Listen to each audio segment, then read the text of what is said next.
Selamat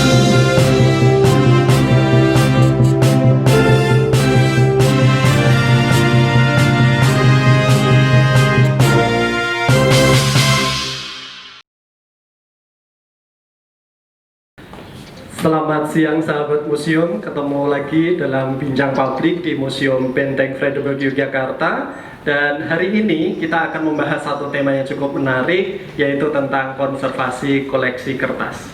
Sudah hadir di depan saya, ini Pak Eri nanti akan menjadi pembicara. Namun sebelum kita lanjutkan perbincangan kita pada pagi hingga siang nanti, kami mohon untuk ke depan terlebih dahulu memberikan sambutan, yaitu Bapak DRS Suherja, Kepala Museum Benteng Vredenburg Yogyakarta. Silakan Bapak. Terima kasih Mas Asnan. Assalamualaikum warahmatullahi wabarakatuh. Salam sejahtera untuk kita semua, sahabat museum dari seluruh Indonesia yang kami cintai. Selamat bertemu kembali dalam kegiatan Bincang Publik Museum Benteng Vredenburg Yogyakarta, yang pada pagi hari ini kita bersama Mas Eri dari Museum Sono Budoyo ya. Beliau ini sudah ahli di bidang konservasi, juga Mas Asnan yang nanti akan mengantarkan bersama teman-teman sahabat museum dari seluruh Indonesia. Yang pertama, memang sangat bagus sekali tema pada pagi hari ini, karena koleksi kertas itu saya kira setiap orang memiliki, paling tidak ya ijazah umpamanya, ya itu juga dokumen kita yang harus kita selamatkan. Nah, nanti akan berbincang-bincang lebih jauh oleh narasumber. Kami minta teman-teman untuk bisa aktif ya dari sahabat museum, nanti menanyakan, karena ini iman-iman ya dalam bahasa Jawanya. Kalau tidak dimanfaatkan, kita dalam keseharian selalu berkutat dengan dokumen dari kertas. Nah, semoga bermanfaat bagi sahabat museum. Tetap di rumah saja sebagai pahlawan, karena kita dengan di rumah maka insya Allah penyebaran COVID-19 akan bisa dipatahkan, diputuskan, sehingga kita bisa normal kembali untuk berkegiatan secara fisik, bertemu. Dan jangan lupa Museum Benteng walaupun tutup tidak menerima kunjungan, tetapi kita dalam keseharian selalu aktif di media sosial kita, di web vredenburg.id, di Facebook, di Instagram, di Twitter, dan di YouTube. Silakan teman-teman sahabat museum untuk bisa menyaksikan di sana. Terima kasih. Assalamualaikum warahmatullahi wabarakatuh. Terima kasih Bapak Dr. Andes Suherja, Kepala Museum Benteng Vredenburg Yogyakarta, yang sudah memberikan sambutannya. Baik, kita akan melanjutkan perbincangan kita pada pagi hari ini, yaitu tentang konservasi koleksi kertas. Sahabat museum yang sudah bergabung di live Instagram dari Museum Benteng Vredenburg, hari ini kita akan mulai dengan presentasi terlebih dahulu, yaitu tentang konservasi koleksi kertas, Pak Eri. Namun sebelumnya perlu saya sampaikan kepada sahabat museum bahwa Pak Eri, atau lengkapnya adalah Bapak Eri Sustiadi STSM MA ini, beliau menjabat sebagai Kepala Seksi di bagian koleksi, konservasi, dan dokumentasi di Museum Sono Budoyo, Bapak. Beliau ini pengalamannya sudah sangat luar biasa terkait dengan konservasi maupun penelitian koleksi di Museum Sono Budoyo. Nah, oleh sebab itu nanti kami mohon Pak Eri berkenan untuk sharing kepada sahabat museum. Namun sebelumnya mohon maaf Pak Eri, ini saya jangan dimarahi nih. Saya membawa koleksi arsip, di mana ini saya temukan sebelum wabah COVID ini menyebar, Pak Eri, yaitu sebuah surat cinta, arsip pribadi. Arsip pribadi yang ini dikirimkan oleh keluarga saya, di mana waktu itu umur saya baru 2 tahun, sahabat museum. Ini sesuatu yang luar biasa bagi saya pribadi. Tetapi bagaimana kaitannya nanti dengan koleksi museum, yaitu berupa koleksi-koleksi berbahan kertas yang itu punya nilai tinggi bagi kebudayaan, bagi kesenian maupun yang lain, dan itu punya nilai penting bagi bangsa kita. Nah, monggo Pak Eri, kira-kira apa saja ini yang perlu diperhatikan? Silahkan Pak Eri. Terima kasih Mas Anang dan juga terima kasih Pak Harjo yang sudah memberikan kesempatan kepada saya untuk berbagi berkaitan dengan konservasi koleksi kertas pada pagi hari ini. Selamat pagi, Assalamualaikum warahmatullahi wabarakatuh, sahabat museum di seluruh Indonesia. Izinkanlah pagi hari ini saya untuk berbagi berkaitan dengan konservasi koleksi kertas. Saya yakin teman-teman khususnya para konservator sudah sangat akrab ya berkaitan dengan konservasi kertas, dan saya kira menjadi tugas dan fungsi, salah satu tugas dan fungsi dari suatu museum di mana fungsinya adalah untuk melindungi atau melestarikan benda budaya yang ada di museum. Sahabat museum, kadang-kadang ketika kita berbicara tentang konservasi koleksi kertas, kita tertuju langsung pada bagaimana sih caranya itu sangat sangat menggoda gitu. Padahal kita harus secara runtut kita harus melihat kenapa dilakukan konservasi koleksi kertas. Itu kan ada beberapa penyebabnya apa. Koleksi bisa menjadi rusak karena ada beberapa penyebab. Ada dua faktor yang menyebabkan faktor kerusakan bagi koleksi kertas. Faktor eksternal dan faktor internal. Saya bahas dulu di faktor internal, diantaranya adalah bahan dari kertas itu sendiri, di mana kertas terbuat dari selulosa, di mana nanti selulosa itu merupakan rantai karbon. Nah, nanti kalau misalnya dalam usia yang cukup lama kemudian ada pengaruh dari kondisi luar seperti kelembaban temperatur, ini akan mempengaruhi reaksi fotokimikal yang ada di dalam kertas itu sendiri. Ini juga akan menyebabkan kerusakan. Kemudian bahan-bahan penambah kayak aditif, kemudian bahan pemutih, bahan penguat seperti kanji, ini juga menjadi ke depan akan menjadi sumber kerusakan karena bersifat asam. Kemudian media yang dipakai untuk menuliskan di media kertas itu, misalnya tinta. Pada awalnya memang tinta dibuat dari semacam karbon atau jelaga. Kemudian karena kebutuhan yang yang sangat banyak, akhirnya dibuatlah tinta yang mudah dibuat. Maka dibuatlah iron gold iron gel ya. Jadi itu mengandung asam tanat dan juga besi sulfat. Nah, inilah yang kemudian untuk iron gel ini dia akan bersifat mengikis. Kalau kita melihat ada beberapa naskah ataupun dokumen, kemudian kita lihat tulisannya sampai kemudian hilang, itu dikarenakan memang tintanya bersifat asam. Nah, ini pada era tertentu memang ini menjadi tren karena bagaimana untuk membuat atau memenuhi kebutuhan tinta yang sangat banyak. Kemudian faktor eksternal ada beberapa hal, misalnya seperti temperatur dan kelembaban, kemudian cahaya ada intensitas cahaya dan juga ada ultraviolet. Nah, ini juga akan mempengaruhi reaksi yang ada di dalam jaringan atau susunan yang ada di dalam kertas. Ketika paparan ultraviolet itu terlalu lama dengan intensitas yang tinggi, maka ini juga akan mempengaruhi. Sehingga kenapa kemudian kertas bersifat menjadi rapuh ataupun berubah menjadi agak ke coklatan. Kemudian ada polutan, ini juga berpengaruh, misalnya debu. Ketika kita memiliki mungkin ruang simpan dokumen ataupun koleksi yang ada di museum, karena lama tidak dibersihkan sehingga akan menumpuk. Nah, ini juga akan mempengaruhi ketika debu yang nempel di koleksi itu, karena dia akan mengikat kelembaban. Nah, kelembaban yang tinggi dia akan mengundang serangga untuk datang di situ.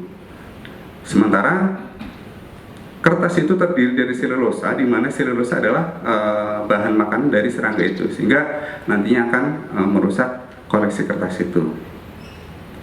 Kemudian faktor eksternal berikutnya adalah serangga itu sendiri atau insek. Ya, jadi beberapa serangga yang memang makanannya adalah selulosa yang seperti saya sebutkan tadi. Nah, ini teman-teman harus mengetahui dulu ini penyebabnya apa. Sehingga kalau sudah diketahui penyebabnya, maka kita kemudian berpikir bagaimana konservasi yang akan dilakukan. Kita tetap menganut pada bahwa mencegah itu lebih baik daripada mengobati. Begitu juga yang ada di dalam konservasi koleksi kertas. Jadi ada 3 tingkatan, ada konservasi preventif, kemudian konservasi kuratif, ada restorasi yang ketiga. Jadi porsi yang paling besar mestinya konservasi preventif. Kenapa? Karena biayanya lebih murah dan lebih mudah dilakukan. Tapi tantangannya adalah kadang-kadang teman-teman malas untuk melakukan. Seperti kita harus monitoring temperatur dan kelembaban. Seperti apa fluktuasinya? Kita dipersyaratkan misalnya 16 sampai dengan 24 derajat Celcius. Katakanlah kalau di kita mungkin 25 lah ya, oke lah. Tetapi kemudian fluktuasinya seperti apa? Kalau siang mungkin tinggi, malam sangat rendah, atau kebalikannya. Kemudian kelembabannya seperti apa? Apakah memenuhi 35 sampai 65%? Kalau di Indonesia sebagai negara tropis ini akan sangat sulit ya untuk dicapai. Tetapi bahwa ketika kita menggunakan beberapa peralatan seperti AC ataupun dehumidifier, kemudian kita bisa menjaga mungkin di atas 65 tapi di bawah 70, katakanlah seperti itu. Tetapi yang paling penting adalah tidak adanya fluktuasi. Karena ketika fluktuasi sangat tinggi, ketika dia kering maka dia akan menyerap, mengabsorb uap air yang ada di udara. Kemudian ketika dia sudah jenuh, dia akan melepas seperti itu. Nah, melepas dan menyerap inilah yang kemudian akan menjadi rapuh. Ya. Pak Heri, ini sebelum dilanjutkan tadi tentang preventif, tentu masih ada hal-hal yang lain yang akan perlu diperhatikan. Namun saya perlu untuk menyapa terlebih dahulu dari teman-teman yang sudah bergabung di Instagram. Di sini ada pemimpin kecil, selamat bergabung. Kemudian juga ada Mas Roni Sulfa, ada juga Anita PTSR dan Muhammad Naufal. Selamat bergabung di Instagram Live dari Museum Benteng Vredenburg. Juga ada di sini Abdul Fatah 91. Nah, Pak Eri, ini juga ada beberapa pertanyaan yang sudah disampaikan. Ternyata ini menarik sekali tema hari ini. Dengan teknik ini sudah tadi yang ditanyakan langsung ke tekniknya, mungkin nanti akan dijawab juga. Seperti apa cara atau teknik konservasi di zaman sekarang agar kertasnya itu tidak cepat menguning, Pak Eri? Nah, ini mungkin masalah umum gitu ya. Kemudian juga bagaimana supaya kertas ini tidak cepat rusak. Ini mungkin pertanyaan umum yang banyak dialami oleh para netizen, warganet, bahwa ternyata mereka punya koleksi yang ada di rumah, tidak selalu ada di museum, tetapi mereka ingin sekali melestarikan. Monggo Pak Eri dilanjut. Jadi sambil menjawab itu ya, Mas Asnan, agar tadi tidak cepat menguning begitu ya, Mas ya? Ya, menguning itu bisa disebabkan 2 hal. Yang pertama, memang kandungan asam di dalam kertas itu di awal memang tinggi, sehingga seiring perjalanan waktu dia akan berubah warna menjadi kekuning-kuningan.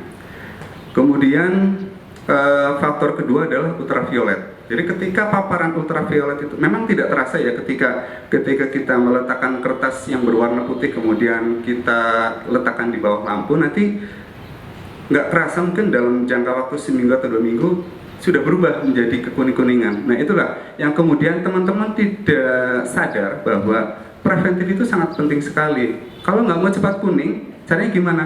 Ya faktor-faktor penyebab itulah yang kemudian kita kurangi. Misalnya, bagaimana sih kalau biar tidak terpapar oleh ultraviolet? Ya kita buatkan box misalnya. Box itu sangat sederhana, tetapi dia bisa melindungi dari kondisi-kondisi luar, ataupun dia bisa menciptakan microclimate, betul. Jadi kelembaban dan temperatur akan berbeda ketika dia diletakkan tanpa di dalam box. Kemudian box sendiri juga akan melindungi dari paparan ultraviolet dan intensitas cahaya. Karena kalau sudah berubah warna menjadi kuning atau kecoklatan yang disebabkan oleh ultraviolet maupun intensitas cahaya, itu sudah tidak bisa dikembalikan lagi. Tetapi kalau misalnya itu karena kandungan asam, itu masih bisa di bleaching atau dicuci, hanya saja mungkin tidak bisa kembali 100% seperti semula. Saya kira itu ya Mas Asnan. Jadi kembali kita ke preventif, kuncinya itu agar kita tidak di belakang hari kita melakukan konservasi kuratif maupun restorasi yang tekniknya cukup sulit, kemudian materialnya juga akan mahal dan sulit didapatkan. Mending di awal preventifnya kita lakukan seperti itu. Pertanyaan kedua apa Mas tadi? Pertanyaan kedua sebenarnya pertanyaan umum Pak Eri. Bagaimana supaya koleksi atau arsip yang menggunakan bahan kertas ini tidak cepat rusak? Ya, jadi pertanyaan umumnya, baik itu menguning, mungkin rapuh, mungkin dimakan ngengat dan yang lain. Silahkan Pak Eri. Saya kira sama dengan jawaban yang satu tadi ya. Jadi selain faktor tadi ada kelembaban, ada cahaya, kemudian kebersihan lingkungan itu juga harus dijaga. Kita coba melakukan monitoring secara reguler, mungkin 2 atau 3 hari sekali. Kalau di tempat kami mencoba membagi tugas, baik yang ada di storage maupun di ruang pamer. Mereka harus melakukan monitoring dengan sampling gitu, koleksi apa yang dimonitoring, kemudian akan dicatat para pengampu koleksi itu menemukan apa. Kalau misalnya menemukan ada tanda-tanda kotoran seperti bubuk atau kotoran serangga, dia akan mencatat di situ dan kita akan diskusikan. Kemudian kita lakukan tindakan. Berarti ada terindikasi bahwa di dalam koleksi itu sudah terserang serangga. Nah, kalau ada serangga terus gimana? Nah, nanti kita bicara di konservasi kuratifnya. Kuratifnya. Nah, ternyata ini semakin banyak ini yang ingin berpartisipasi Pak Eri, dan tidak semua dari kawan-kawan sahabat museum ini adalah bergerak di bidang permusiuman. Ada juga yang karena koleksi pribadi, maka di sini menanyakan dari Mas Aris Wahyudi 91, Aris Wahyudi 91, selamat pagi, izin bertanya, bagaimana cara merawat arsip kertas yang berupa foto agar tidak luntur atau pudar Pak Eri?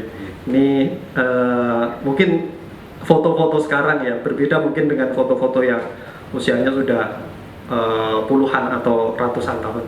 Silahkan Pak Eri, ini yang foto. Ini masih hampir sama lah ya jawabannya. Jadi faktor-faktor tadi, kelembaban, temperatur, cahaya, kebersihan, ini harus dijaga.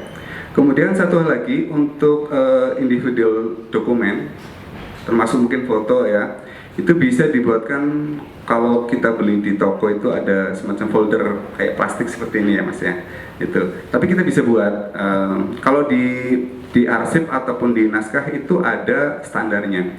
Jadi kita membuat namanya enkapsulasi, membuat suatu folder dari plastik yang bebas asam untuk kemudian kita selipkan di dalamnya. Nah, penyimpanan untuk dokumen individual itu dengan menggunakan metode namanya enkapsulasi seperti itu. Saya perjelas di sini nanti Pak Eri bahwa enkapsulasi itu biasanya individual itu maksudnya per lembar atau per jilid seperti itu. Per lembar.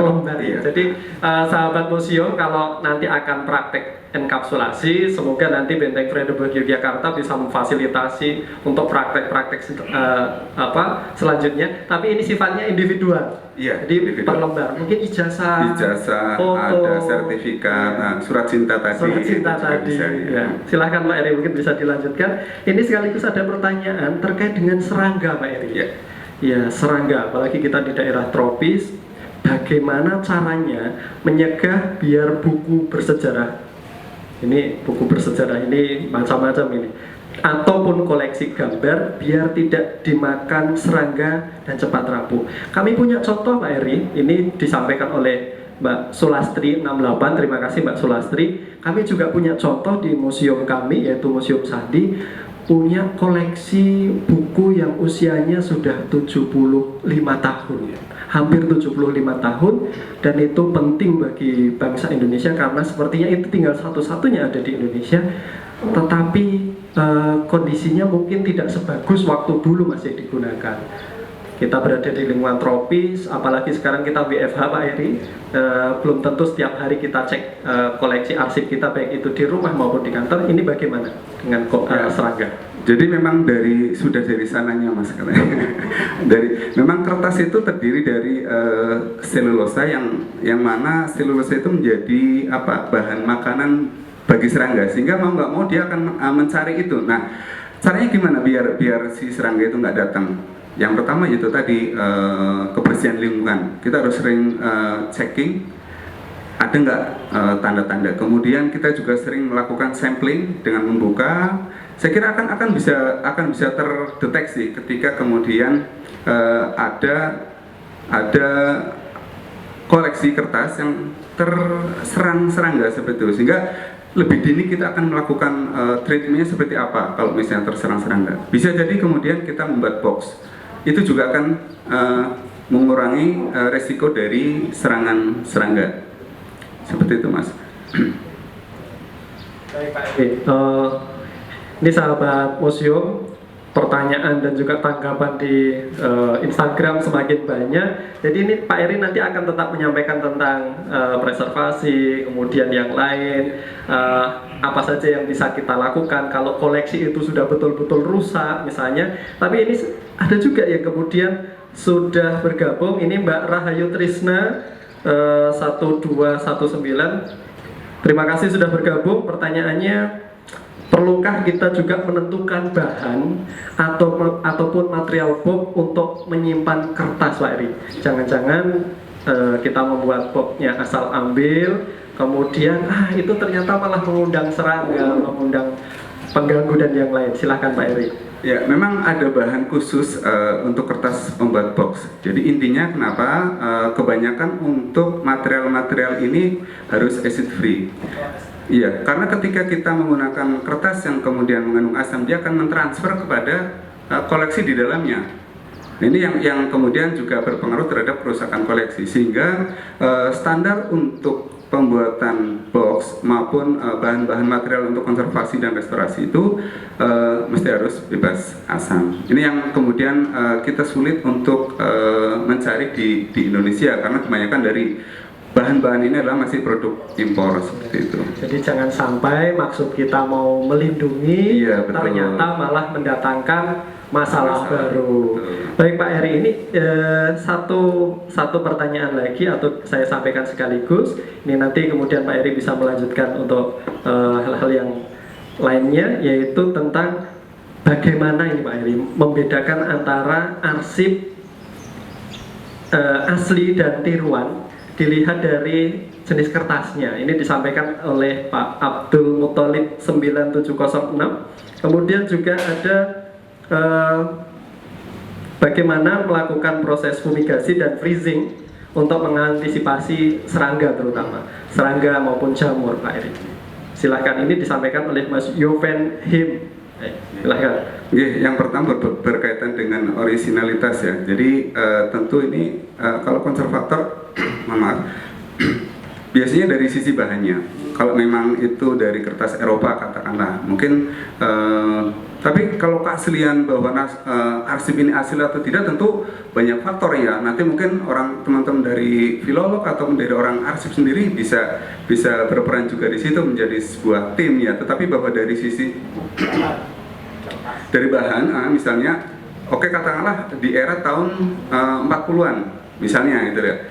Yang dominan pada waktu itu misalnya kertas Eropa, tapi sementara yang ada di situ mungkin kertas folio katakanlah. Nah, dari sisi bahan mungkin saya akan meragukan gitu loh. Jadi mungkin dari sisi itu saja kalau dari konservator. Sementara kalau masalah isinya apakah asli atau tidak nanti bisa lebih dikaji lagi dengan teman-teman dari ilmu yang lain seperti itu. Ya, baik. Itu sahabat museum tentang beberapa pertanyaan yang sudah masuk. Ini masih banyak sekali, terus bergabung. Selamat bergabung yang baru saja memantau di Instagram museum.benteng.Frederick Yogyakarta. Hari ini cukup menarik yang disampaikan tentang konservasi koleksi kertas. Nah, Pak Heri, ini kalau di museum mungkin alat-alatnya mendukung, ada dehumidifier, AC juga bisa, mungkin 24 jam, ruangannya juga dikondisikan dan yang lain. Tetapi bagaimana dalam kondisi seperti pasca bencana, kemudian entah banjir, puting beliung dan yang lain, kadangkala banyak sekali arsip-arsip penting milik masyarakat yang sudah terlanjur rusak, terkena air, terpapar sinar matahari cukup lama. Nah, ini apa yang kemudian bisa dilakukan dengan arsip-arsip milik masyarakat ini? Silahkan Pak Heri. Jadi ada beberapa hal ketika arsip itu kayak yang saya sampaikan tadi, kalau dia disebabkan oleh ultraviolet karena terpapar matahari, itu ada yang reversible, artinya irreversible ya, tidak bisa dikembalikan lagi. Tetapi ada ketika mungkin dia kena banjir, kena kebocoran sehingga kemudian kayak dempet begitu ya, itu masih bisa dilakukan, untuk penyelamatannya. Sebetulnya kalau sederhananya dengan treatment dengan air seperti itu, kita buka pelan-pelan di dalam air, tapi harus dicek juga apakah tintanya melobor atau tidak. Kalau melobor, otomatis kita tidak bisa berbuat banyak ketika tintanya melobor, karena konservasi atau restorasi koleksi kertas itu sangat berkaitan dengan air seperti itu. Mungkin saya lanjutkan dulu Mas, yang konservasi kuratif ya. Jadi kalau tadi teman-teman atau sahabat museum saya sudah sampaikan tentang konservasi preventif, kemudian saya akan sampaikan konservasi kuratif. Jadi suatu tindakan yang langsung terhadap objeknya, di mana yang bertujuan untuk memperlama usia dari objek tersebut.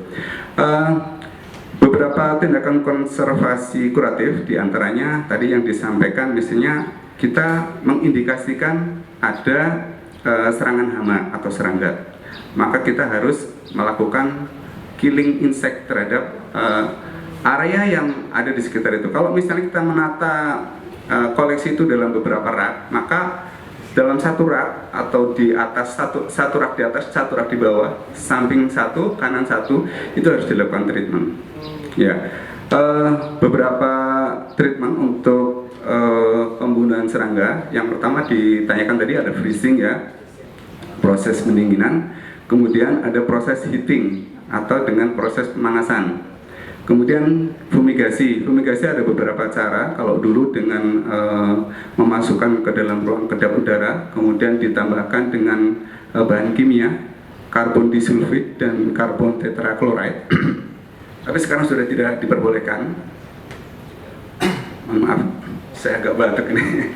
Ini Pak Heri puasa ini. Ya. Kemudian proses fumigasi berikutnya adalah dengan menginjeksikan nitrogen untuk membuat chamber di dalamnya itu menjadi zero oksigen.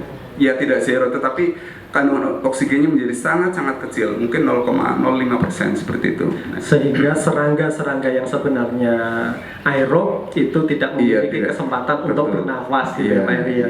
Iya. Ini tentang konservasi kuratif ya. Silakan Pak Heri, mungkin bisa ditambahkan lagi. Ya, kemudian tadi ada pertanyaan yang bagaimana proses freezing ya. Untuk proses freezing, jadi kita ambil koleksi yang ada mungkin di ruang penyimpanan atau di ruang pamer, kita bawa ke laboratorium, kemudian kita masukkan ke dalam plastik. Ada plastik khusus untuk melakukan freezing ini. Kemudian kita keluarkan uap airnya, kemudian kita lakukan sealing ya.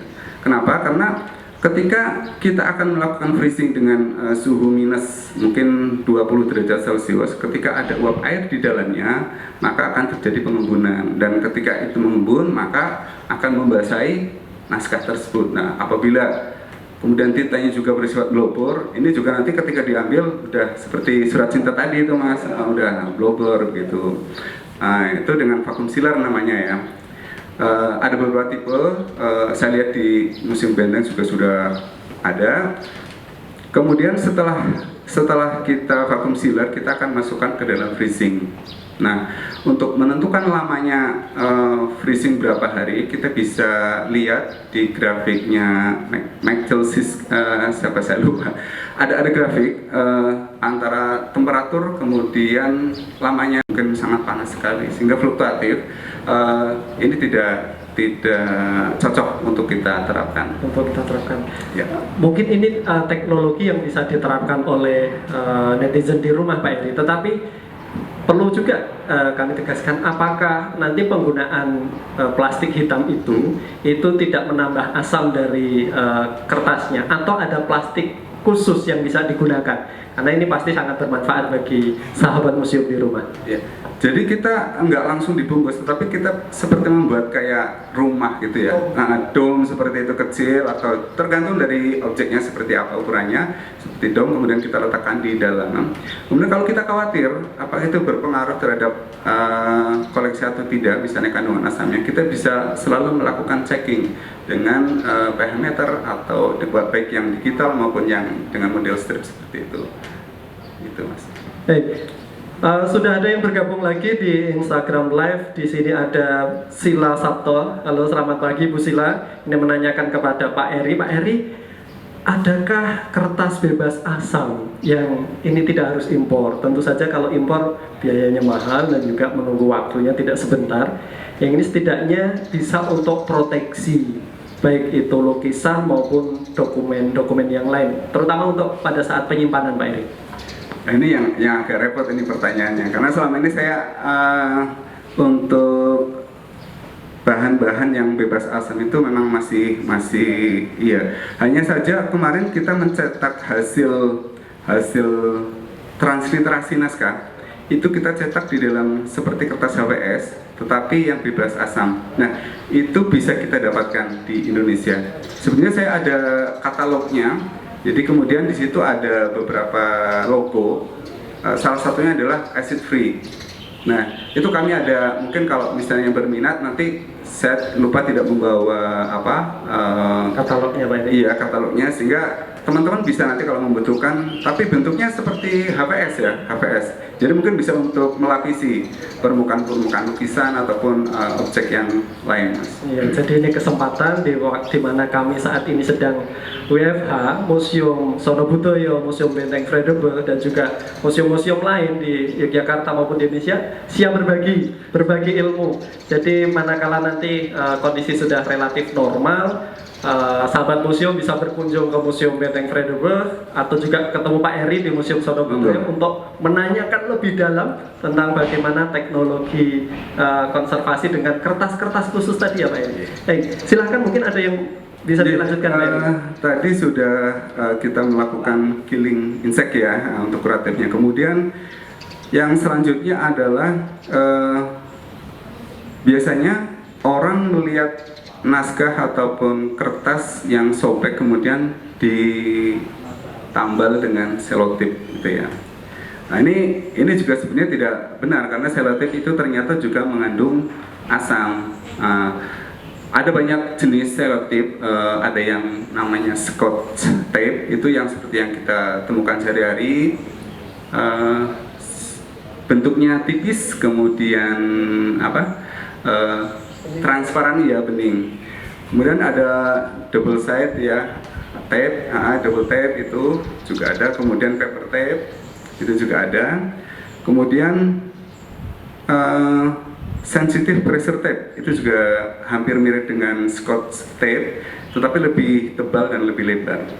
Nah, ini kebanyakan dari produk-produk ini edisinya adalah mengandung asam, sehingga ketika kita mendapatkan koleksi yang ditambal ya, karena mungkin takut hilang, bagainya hilang, direkatkan dengan selotip, maka itu harus kita buang. Nah, ada beberapa cara untuk membuang atau menghilangkan selotip yang ada pada koleksi, tergantung dari jenis selotipnya. Kalau untuk selotip yang terbuat dari kertas misalnya, itu kita bisa menghilangkan dengan larutan ada larutan metil etil keton, ada toluen, kemudian ada etil alkohol. Ada beberapa larutan, tetapi dengan konsentrasi yang sangat-sangat kecil. Kemudian kita teteskan di dalam sebenarnya kalau kita presentasi udah bisa tunjukin ya anehnya PowerPoint-nya, tetapi di sini nggak bisa. Lain kali mungkin bisa saya tunjukin bahwa kita bisa menuangkan mungkin 1 atau 2 tetes larutan tersebut di dalam seperti bejana atau apalah yang kecil gitu di dalam minuman asam. Kemudian kita tutup di dalam permukaan selotip tadi. Nah, nanti setelah beberapa menit kita buka, itu kemudian kita akan hilangkan dengan penghapus. Itu akan lebih mudah. Kemudian ada beberapa lagi, kalau misalnya untuk Scotch tape tadi yang bening, tipis, itu dengan cara seperti pisau kecil, kemudian bagian selotipnya itu dipanaskan. Jadi ada semacam kayak uap panas di sentor kayak kalau diarahkan ke selotipnya itu. Nanti ketika selotipnya mengembang, kita dengan mudah menggunakan pisau tadi, kita akan diseset gitu ya Pak? Iya, tapi dia akan ngelupas sendiri gitu. Jadi sudah ngelupas sendiri. Iya, karena uap panas tadi. Itu, iya. Kemudian ada juga yang menggunakan steam. Jadi untuk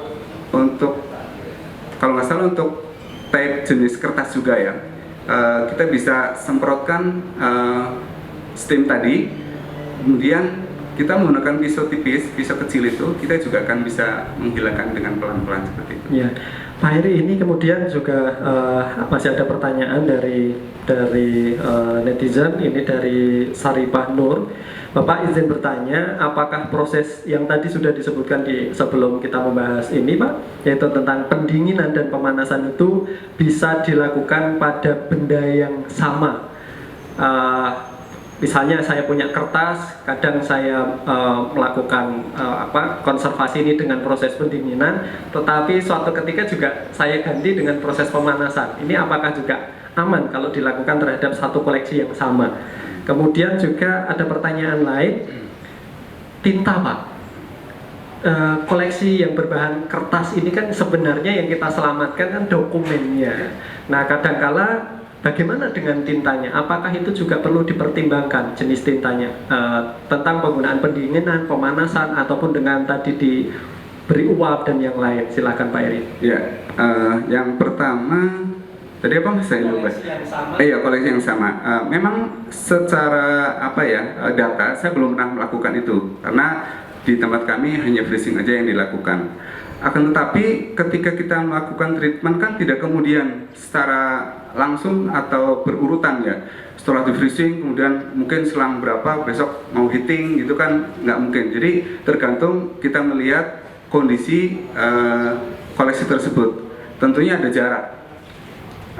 Kalau menurut saya logikanya ketika ada jarak waktu yang cukup lama, ketika naskah atau koleksi kertas sudah dalam keadaan stabil, maka ketika dilakukan treatment yang lain saya kira tidak bermasalah. Iya, kecuali kalau kemudian setelah di freezing kemudian tiba-tiba mau dilakukan heating, nah ini kan kondisi yang kemudian seperti fluktuasi temperatur dan kelembaban tadi, ketika absorb melepas itu yang akan kemudian terjadi kerusakan. Ya, misalnya hari ini sudah dilakukan freezing, setelah dikeluarkan dari alat tersebut, masih ada nih, ternyata masih ada material pengrusaknya. Oh, kalau begitu dipanaskan saja, itu berarti akan merusak ya Pak Eri ya. Baik. Kemudian juga dari yang kedua apa, tentang tinta Pak. Oh iya, tentang tinta. Bagaimana? Apakah faktor bahan tinta ini juga perlu diperhatikan pada saat kita melakukan konservasi? Ya. Termasuk kira-kira tinta apa Pak yang sebenarnya tidak berbahaya bagi kertas? Iya. Jadi kita bisa dengan mudah melakukan uji coba dulu terhadap tinta yang ada di koleksi dengan misalnya menggunakan cotton bud. Kita berikan aquades, kemudian kita tempelkan sedikit saja. Ketika dia melobor, otomatis jangan diteruskan karena kalau misalnya kita treatment menggunakan air jelas akan merusak. Tapi kalau misalnya sekedar freezing harus betul-betul dilakukan dengan cermat. Jangan sampai kemudian plastik pembungkusnya itu bocor. Ketika bocor karena 1 hari terakhir nanti itu kan akan dimatikan, kemudian disesuaikan dengan suhu kamar, di mana nanti akan terjadi pencairan ya, yang bunga-bunga es itu. Nah, kalau misalnya bunga es yang mencair itu kemudian merembas, itu kan akan menjadi blobber juga, seperti itu. Ini kemudian juga ada pertanyaan. Selamat siang, Bu Wulandari 105, Pak Eri.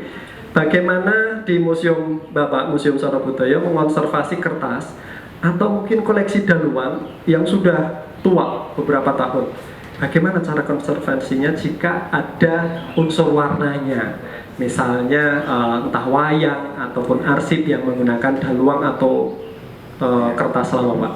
Silahkan. Ya, pada dasarnya kita bisa menguji terlebih dahulu, tidak hanya tinta yang hitam tadi, tapi tinta jenis lain yang berwarna pun kita bisa lakukan uji terlebih dahulu dengan menggunakan tadi Mas, cotton bud yang ditatisi dengan sedikit aquades, kita tempelkan apakah dia terangkat atau tidak.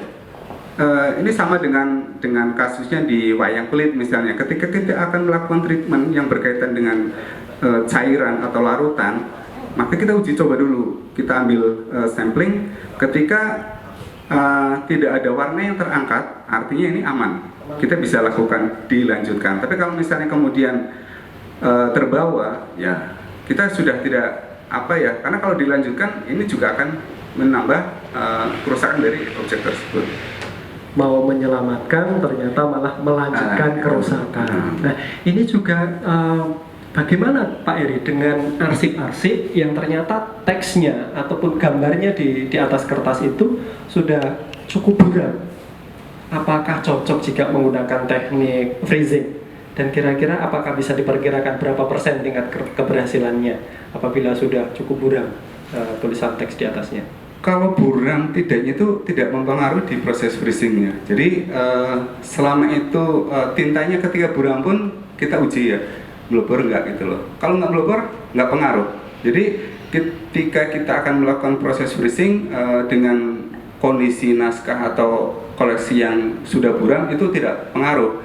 Yang berpengaruh adalah ketika tintanya blobber, itu yang harus kemudian kita hati-hati. Saya ingat tadi pertanyaan yang belum terjawab, kayaknya ada tidak hanya dari sisi fisiknya saja ya Mas, tadi yang di belakang ya. Iya, jadi tidak hanya dari kertasnya saja, tetapi juga isi.